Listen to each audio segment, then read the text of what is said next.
Okay, nice natin pasalamatan yung video. Okay, kasama natin ngayon sa harapan natin kung sina Sister Aiden Amber Gala kasama si Sister Myrie Gale Sacramento. Sila yung kakapanayamin natin dun sa apat na tanong dito. Unahin muna natin si Aiden.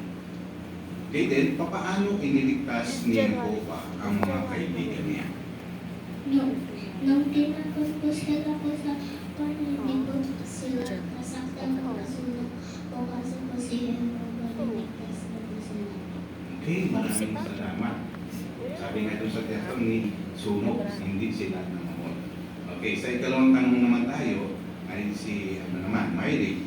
Ano ang ginawa ni Hananias, Misael at Azarias para ipakitang kaibigan sila ni Jehovah? Sinunod po nila si Jehovah at nagtiwala po sila sa Kanya. Okay, maraming salamat. Napakahusay ng mga sagot ninyong dalawa. Dumako tayo ngayon sa ikatong tanong. Pero dito, kayong dalawa ang sasagot.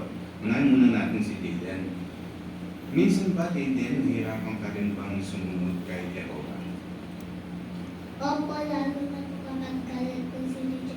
Pero sinusunod ko pa rin po si Jehovah po kasi love ko po siya. Okay, lalo na kapag galit yung teacher, di ba? Minsan may pinapagawa sa atin, pero mahusay yung sinabi mo, sinusunod mo pa rin si Jehovah sa kabila na may konting takot. Pero, dahil sa mahal mo si Jehovah, sinusunod mo siya. How about you, Myrie? Nahihirapan ka rin ba kung minsan na sumunod kay Jehovah? Hindi po dahil mahal ko po si Jehovah. Okay, maraming salamat. Tama yun. Okay, last question tayo. Aiden, ano kaya ang magagawa mo para masunod mo si Jehovah? Manalangin po. Manalangin. Ano yung papanalangin mo? Parang hindi po ng tulong. Okay, may ng tulong. Ikaw, Myrie, ano ba yung kaya mo, ano yung pwede mong magawa para masunod mo si Jehovah? Katulad po ng tatlong kabataang Hebreo, magiging tapat at magtitiwala din ako po sa mga utos para